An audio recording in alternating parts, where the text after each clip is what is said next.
La livre ne résiste pas plus d'un jour, elle dévalue et sort du système monétaire européen.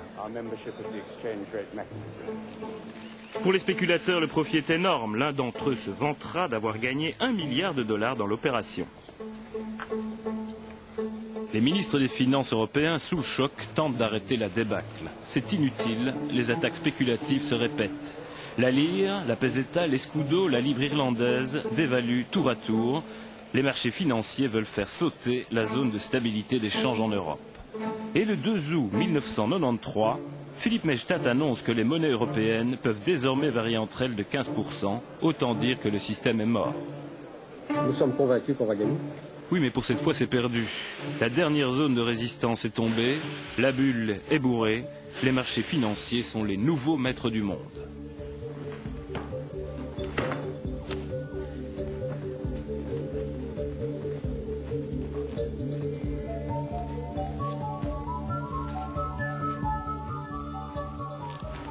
Vous savez que les possibilités technologiques modernes permettent de suivre l'activité financière d'une place boursière à l'autre. Lorsqu'il y en a une qui se ferme, il y en a une autre qui s'ouvre, et que donc en continu, 24 heures sur 24, quel que soit l'endroit du monde où on se trouve, on peut agir sur les marchés financiers, y placer, y déplacer des sommes considérables, puisque on évalue actuellement à 1500 milliards de dollars par jour le montant des sommes qui changent de main tous les jours.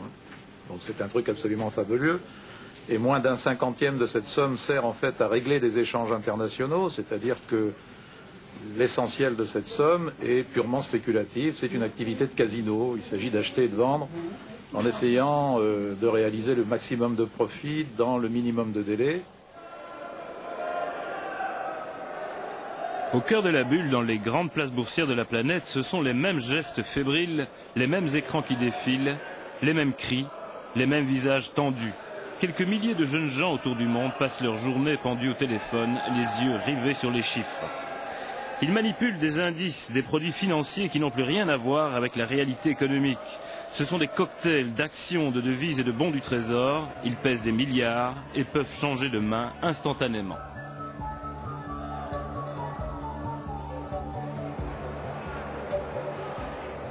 Mais les vrais maîtres du jeu sont plus discrets. 200 patrons tout au plus, 200 patrons des fonds mutuels d'investissement, de grandes banques, de compagnies d'assurance et surtout de fonds de pension américains et japonais. Les gérants de ces fonds de pension ont dans les mains plusieurs centaines de milliards de dollars.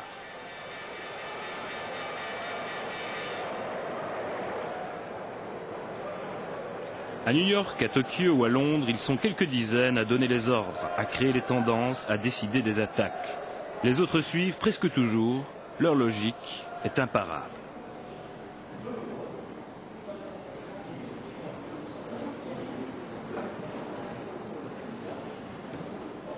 Ce sont des gestionnaires assez froids qui font des choix qui sont presque dictés par l'évidence des statistiques boursières et financières qui consistent à arbitrer en faveur du taux de profit maximum seconde après seconde.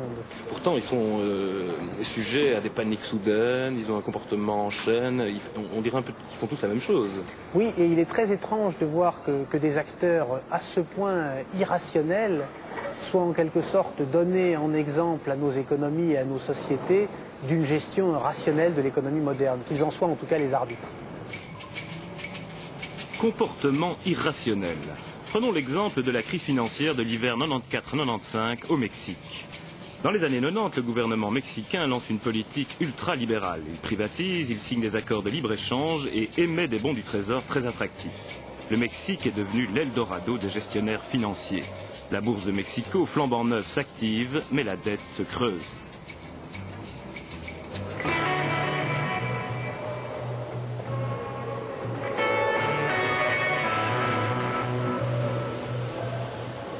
Fin 1994, quelques investisseurs inquiets retirent leurs fonds. Quelques jours plus tard, tous les autres suivent. La bourse s'écroule, le scénario de 1929 semble se reproduire à la sauce mexicaine. Il a suffi finalement que le ministre de l'économie mexicaine prenne une décision qui a été considérée comme malheureuse par les marchés financiers, de d'évaluer légèrement la monnaie nationale, pour que soudain des masses gigantesques financières, d'argent, quitte ce pays et la monnaie s'effondre, provoquant, bien entendu, à la fois une crise économique considérable, provoquant la peur d'une sorte de cascade de catastrophes financières en Amérique latine, et pour conduire le Fonds monétaire international, la Banque mondiale, l'ensemble du G7 à lui venir en aide. 50 milliards de dollars, c'est la somme qu'il a fallu réunir pour sauver le Mexique. Le secrétaire américain au Trésor signe l'accord avec le ministre mexicain des Finances. Le Trésor américain paye la plus grosse partie. Et avec les 7 pays les plus riches, le Fonds monétaire international amène 18 milliards de dollars. Une aide sous condition. Le Mexique doit s'attaquer à ses déficits et rembourser sa dette, désormais gigantesque. Les marchés se frottent les mains, ils seront remboursés grâce à l'argent public américain et au Fonds monétaire international. Va-t-on tirer les leçons de cette crise? Nous nous sommes rendus compte avec la crise du Mexique que là où autrefois, il y a encore 10 ans, le Fonds monétaire pouvait régler un problème gravissime en y mettant 2 ou 3 milliards de dollars, maintenant c'est 18 milliards qu'il faut trouver en 24 heures. Et la prochaine crise est peut-être pour demain. Je ne le cache pas, je suis inquiet. La crise mexicaine, dont Michel Candesu a dit que c'était la première crise du XXIe siècle, la crise mexicaine, c'est un sérieux avertissement. Il est clair que la combinaison de la globalisation financière dont nous avons parlé tout à l'heure et de l'absence d'un véritable système monétaire international, que cette combinaison multiplie les risques de pareilles crises dans d'autres pays. Et si on a pu contenir la crise mexicaine grâce à une intervention rapide et massive du Fonds monétaire international, il n'en demeure pas moins que la population mexicaine a terriblement souffert de cette crise. Elle a vu son pouvoir d'achat diminuer brutalement de l'ordre de 35%.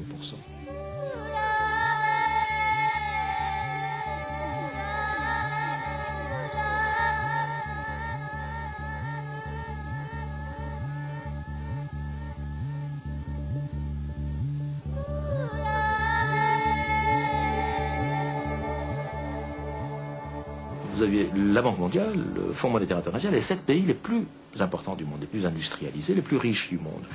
Ils se sont mis ensemble pour se cotiser et pour aider le Mexique. Et ils ont pu réunir 50 milliards de dollars. C'est une somme gigantesque. Bien, 50 milliards de dollars. Mais les marchés financiers, par exemple, au cœur des marchés financiers, il y a les fonds de pension. Si on retient seulement les 4 principaux fonds de pension américains, il y en a des dizaines, si l'on retient que les 4 principaux américains, sans parler des Japonais, à eux seuls, ces 4 fonds de pension possèdent une masse qui peut intervenir, une force de frappe financière de 500 milliards de dollars. Que représentent 50 milliards de dollars par rapport à 500 milliards de dollars? Donc quand ces masses se déplacent, il n'y a aujourd'hui ni pays, quelque importance qu'il ait, ni groupe de pays qui puissent empêcher ces mouvements. On peut même pousser le raisonnement plus loin. Aucun pays, même le plus puissant, ne peut bâtir une politique économique et sociale sans l'approbation des marchés financiers. Prenons les États-Unis. Bill Clinton est élu président il y a 4 ans après une campagne basée sur la réduction des inégalités sociales. Dès son investiture, il annonce tout le contraire. Priorité à la réduction des déficits, donc au paiement de la dette, donc à l'engraissement des marchés financiers. Son projet de réforme du système de santé et de création d'une sécurité sociale minimum ne verra jamais le jour.